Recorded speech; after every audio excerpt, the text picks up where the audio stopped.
फातिमा की रानी माँ, प्रभु यीशु की माँ, आसरा तू ही है माँ।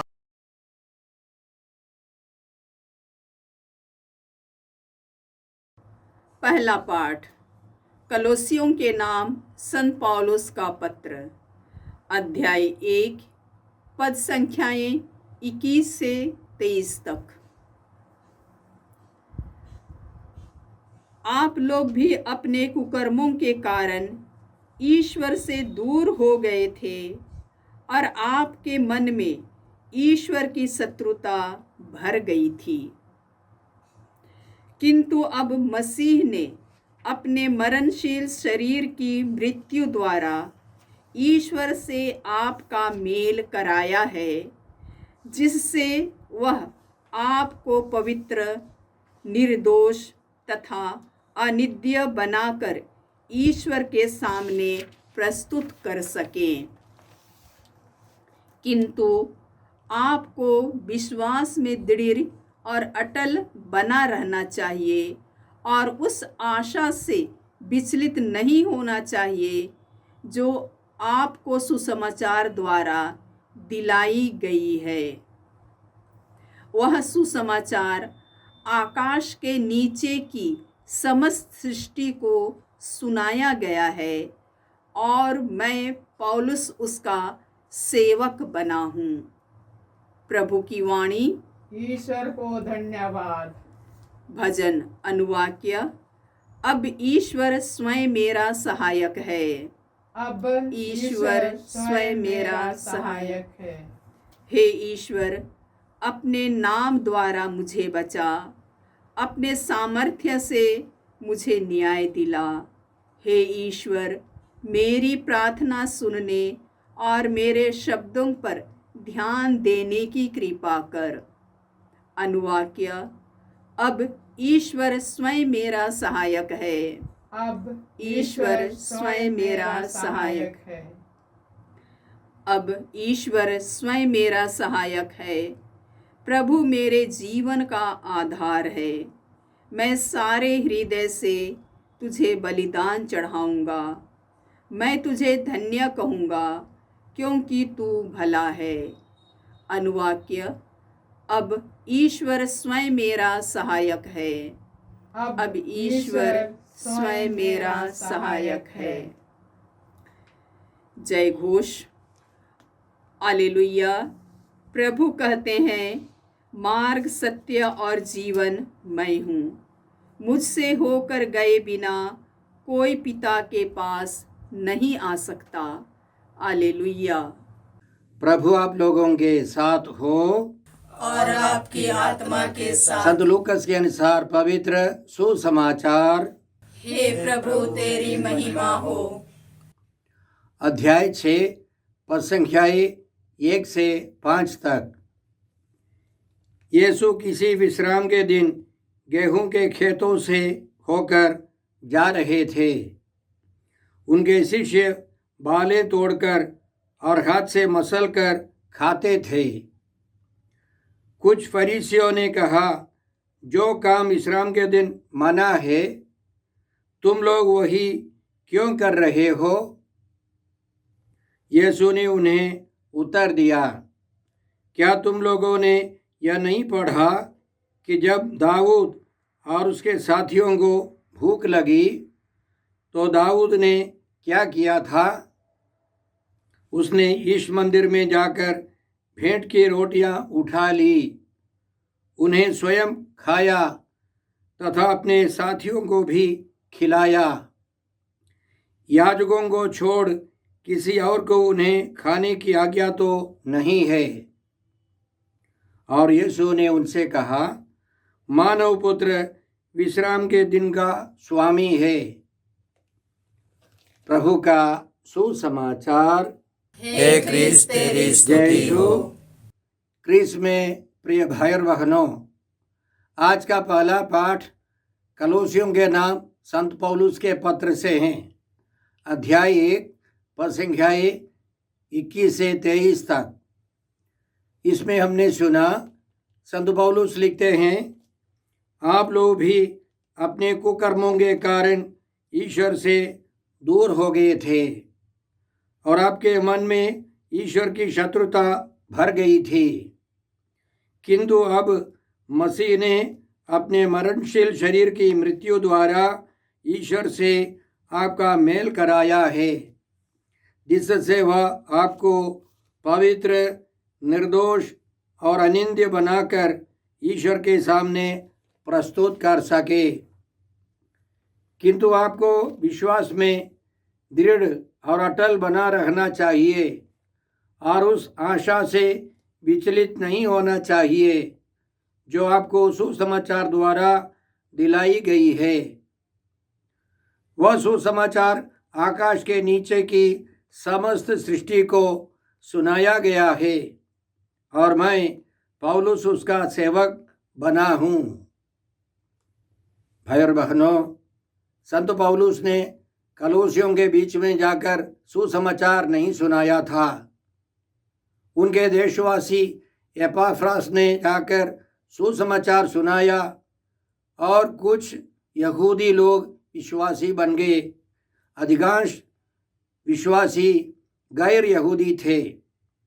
बाइबल पंडितों के अनुसार कुछ विद्रोही उस सभा में आकर कहने लगे, यीशु पर्याप्त नहीं है, उस नए पंथ का विश्वास कमजोर है, उसकी आधारशिला मजबूत नहीं है। इसलिए एपाफ्रास ने जाकर संत पौलुस को यह समाचार सुनाया। उस कलीसिया में कुछ फूट आ गई है, विद्रोह आ गया है।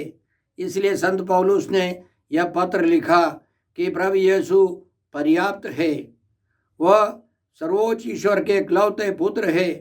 इसलिए आज के पहले पाठ के पहले उनका कहना है, अध्याय 1 पद संख्या 13 में, ईश्वर हमें अंधकार की अधीनता से निकालकर अपने प्रिय पुत्र के राज्य में ले आया। उस पुत्र के द्वारा हमारा उद्धार हुआ है, अर्थात हमें पापों की क्षमा मिली है। यीशु के द्वारा ही मुक्ति प्राप्त हो सकती है। किसी अन्य व्यक्ति द्वारा, किसी सिद्धांत के द्वारा हमें मुक्ति नहीं मिल सकती है। यहूदियों के नियम के द्वारा हम मुक्ति नहीं प्राप्त कर सकते हैं। ईश्वर की कृपा हमें यीशु के द्वारा मिलती है तो हम मुक्ति पा सकते हैं। या गैर यहूदियों के अंधविश्वास, अविश्वास में रहने से हमें मुक्ति नहीं मिल सकती है। इसलिए संत पौलुस ने यह भी समझाया उनको, यीशु मसीह अदृश्य ईश्वर के प्रतिरूप तथा समस्त सृष्टि के पहलौठे हैं, क्योंकि उन्हीं के द्वारा सब कुछ की सृष्टि हुई है। सब कुछ, चाहे वह स्वर्ग में हो या पृथ्वी पर, चाहे दृश्य हो या अदृश्य, और स्वर्गदूतों की श्रेणियां भी, सब कुछ उनके द्वारा और उनके लिए सृष्ट किया गया है। वह समस्त सृष्टि के पहले से विद्यमान है और समस्त सृष्टि उनमें ही टिकी हुई है। वही शरीर अर्थात कलीसिया के शीर्ष हैं। वही मूल कारण है और मृतकों में से प्रथम जी उठने वाले भी। इसलिए वह सभी बातों में सर्वश्रेष्ठ हैं। यीशु के समान कोई मुक्तिदाता नहीं है। संत पौलुस बिल्कुल पक्के विश्वास के साथ लिख रहे थे। उनका कहना यह भी था, ईश्वर ने चाहा कि उनमें सब प्रकार की परिपूर्णता हो। मसीह ने क्रूस पर जो रक्त बहाया, उसके द्वारा ईश्वर ने शांति की स्थापना की। इस तरह ईश्वर ने उन्हीं के द्वारा सब कुछ का, चाहे वह पृथ्वी पर हो या स्वर्ग में, अपने से मेल कराया। इसके बाद संत पौलुस आज के पहले पाठ में समझाते हैं, आप लोग अपराधी थे, पापी थे, ईश्वर के प्रति शत्रुता थी। आप ईश्वर के पुत्र पुत्रियां हैं, ईश्वर की संतानें हैं। इसलिए उस विश्वास में अटल रहना है, अडिग रहना है। आज के पहले पाठ के अंत में संत पौलुस यह भी उनको समझाते हैं, या हम सबों को समझाते हैं, वह सुसमाचार आकाश के नीचे की समस्त सृष्टि को सुनाया गया है। उस जमाने का एक प्रयोग है। यह अतिशयोक्ति है, एक्साजरेशन है, लेकिन जहाँ तक संभव हो उन लोगों ने उस जमाने के परिचित लोगों में, एरिया में, इलाके में सुसमाचार का प्रचार किया है। इसका मतलब यह नहीं है कि सभी लोगों ने सुसमाचार सुना है, हमको भी सुसमाचार सुनाना है। तो आज के पहले पाठ से हम लोग क्या सीख सकते हैं? हमारे जीवन में भी धर्म के अंदर से हो या बाहर से कई लोग आकर हमारे विश्वास को हल्का करने के लिए अंधविश्वास, अविश्वास की ओर ले जा सकते हैं, गलत धारणाएं दे सकते हैं। हमें सुसमाचार में विश्वास करना है। पवित्र कलीसिया के बाहर के लोग, अन्य गुट के लोग आकर हमको अंधविश्वास में, अविश्वास में ले जा सकते हैं। उन सबों से हमें सतर्क रहना है। वे केवल हिंदी भाषा में बाइबल जानते होंगे, या कुछ लोग बोलेंगे अन्य धर्म के लोग, जैसे किसी धर्म के लोग ईसा में विश्वास करते हैं और आपका जो ईसा है हमारा ईसा बराबर है। नहीं है। उस धर्म के ईसा मसीह और दूसरा व्यक्ति है, उनके गलत धारणा है। और ईसा की माँ मिरियम वह हारून की बहन है। यह मूसा की बात है, पुराने व्यवस्थान की। प्रभु यीशु को हम ईश्वर मानते हैं, नबी नहीं, नबियों के नबी, ईश्वर के इकलौते पुत्र, मुक्तिदाता मानते हैं। इसलिए दूसरों के बहकाव में आकर हमें अपने विश्वास को नहीं खोना है। हमें अपने विश्वास में अडिग रहना है, बाइबल पढ़ना है, कलीसिया की शिक्षाओं को मानना है। हम लोग यह कृपा मांगते हैं। आज के सुसमाचार में हमने सुना कि प्रभु यीशु और उनके शिष्य लोग विश्राम के दिन किसी व्यक्ति के खेत से, गेहूं के खेत से जा रहे थे। शिष्यों को भूख लगी और उन्होंने बालें तोड़कर हाथ से मिसकर खाना शुरू किया। तो फरीसियों ने उनकी टीका टिप्पणी की और यीशु ने अपने शिष्यों की ओर से समझाया कि यह कोई गलती नहीं है। याद रखें, बाबुल निर्वासन के बाद इस्राएली लोग लौट आए तो उन्होंने सबसे पहले यरूशलेम मंदिर की मरम्मती की। वहाँ पुरोहित लोग, सदूकी संप्रदाय के अधिकांश लोग वहाँ पूजा पाठ करने लगे। लेकिन फरीसी संप्रदाय के लोग बोलते थे नियम कानून का पालन करना है मुक्ति पाने के लिए। इसलिए फरीसी और शास्त्रियों ने हर एक गांव में, हर एक शहर में सभागृह बनवाना शुरू किया। मूसा के नियम कानून और भजन संहिता, नबियों के ग्रंथ वहाँ रखे जाते थे। हर शनिवार को विश्राम दिवस का पालन करना है, वहाँ जाकर वचन सुनना है। सभागृहों में बोलबाला फरीसी और शास्त्रियों का था। मंदिर में सदूकी लोग, केवल एक ही मंदिर था। हर एक यहूदी को 5 बलियां चढ़ानी थी और उनमें सबसे महत्वपूर्ण बलि थी प्रायश्चित दिवस की बलि। 7वें महीने के 10वां दिन यह बलि चढ़ानी थी। सारे समुदाय के लिए महापुरोहित 2 बकरों को चुनता था। एक बकरे को काटकर उसका खून सबों पर छिड़कना था और एक बकरे को अजाजिल के लिए मरुभूमि में छोड़ना था। इसी तरह के संप्रदाय में यीशु भाग लेते थे। बाइबल से हमको पता चलता है कि यीशु हर विश्राम के दिन सभागृह जाते थे। संत लूकस के सुसमाचार अध्याय 4 पद संख्या 16 में हम लोग इस प्रकार पढ़ते हैं, यीशु नाजरेत आए, जहाँ उनका पालन पोषण हुआ था। विश्राम के दिन वो अपनी आदत के अनुसार सभागृह गए। न केवल गए, उन्होंने एक पाठक के रूप में खड़े होकर यशायाह नबी के ग्रंथ को खोलकर पढ़ लिया और उसका अर्थ समझाया। तो यीशु एक यहूदी के समान कार्य करते थे। साथ साथ जो अनावश्यक नियम कानून को यीशु विश्राम के दिन नहीं मानते थे, वे सिखाते थे कि विश्राम के दिन मानव रक्षा, मानव मुक्ति के लिए या उनकी सहायता के लिए करना अनिवार्य है। भलाई करना, विश्राम के दिन भी भलाई करना उचित है, अन्याय नहीं है, पाप नहीं है। इसी तरह के कठोर विश्वास को यीशु नहीं स्वीकार करते थे। उसी संदर्भ में प्रभु यीशु ने उन फरीसियों से पूछा, क्या तुम लोगों ने नहीं पढ़ा कि दाऊद ने क्या किया था? साउल से भागते समय दाऊद और उसके साथी लोगों को भूख लगी। नोब में अहीमेलेक नामक एक पुरोहित के पास दाऊद गया और वह पुरोहित अहीमेलेक दाऊद से डरते डरते मिला और उससे पूछा, तुम अकेले क्यों आए हो? तुम्हारे साथ कोई क्यों नहीं आया? तो दाऊद ने समझाया कि मेरे साथ सैनिक है, मेरे अंगरक्षक है, हम लोगों को भूख लगी है। तो अहीमेलेक का कहना था, मेरे पास साधारण रोटियां नहीं है, केवल पवित्र रोटियां है। क्या वे सैनिक स्त्री संसर्ग से दूर रहे हैं? दाऊद ने याजक को उत्तर दिया, हमारा संसर्ग स्त्रियों से नहीं हुआ। जब मैं साधारण काम के लिए बाहर निकलता हूँ तब सैनिकों के शरीर शुद्ध रहते हैं, और फिर आज तो उनके शरीर और अधिक शुद्ध होंगे।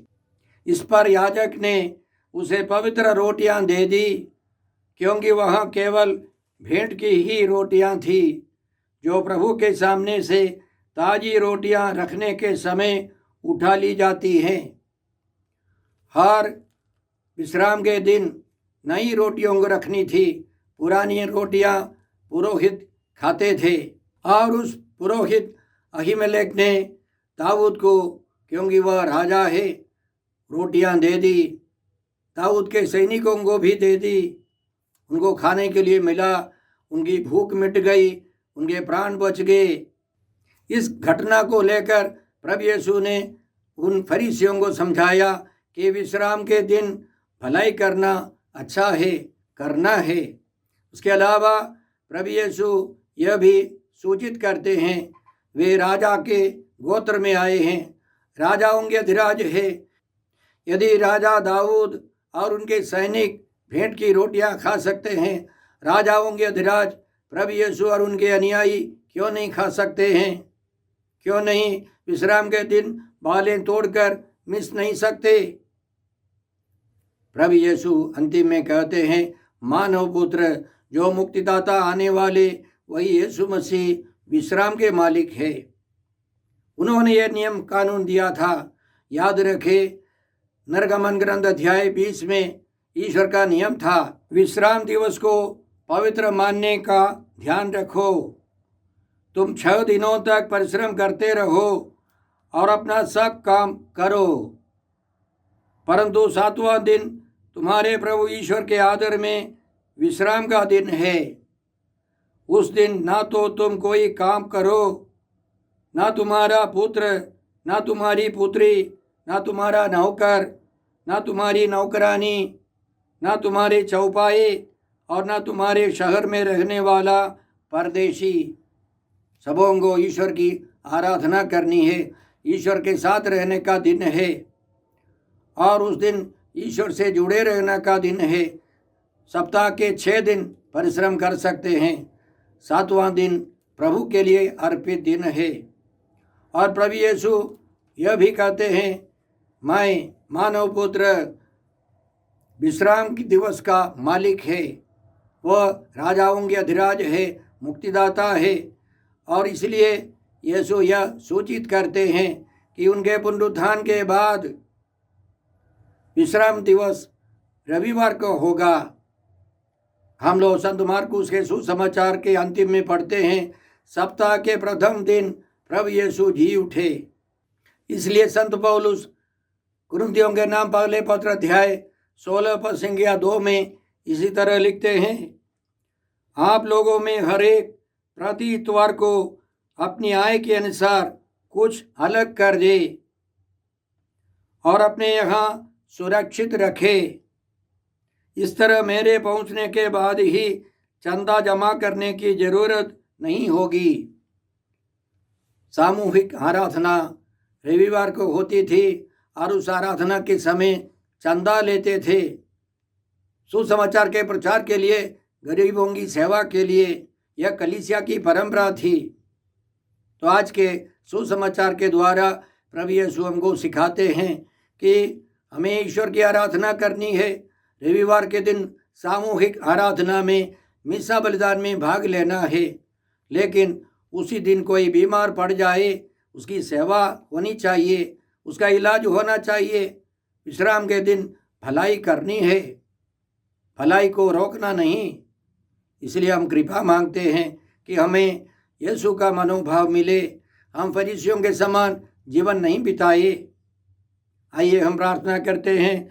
हे अब्बा पिता, हे प्रभु यीशु, हे पवित्र आत्मा ईश्वर, आज के सारे पवित्र वचनों के लिए हम तुझे धन्यवाद देते हैं और तुझसे प्रार्थना करते हैं कि हम सब प्रभु यीशु में अटूट विश्वास रखें।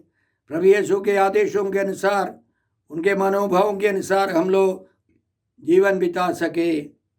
हम यह प्रार्थना करते हैं प्रभु क्रिस्त के द्वारा। हमारे प्रभु यीशु क्रिस्त की कृपा, ईश्वर का प्रेम और पवित्र आत्मा का साहचर्य आप सबों को प्राप्त हो। आमीन।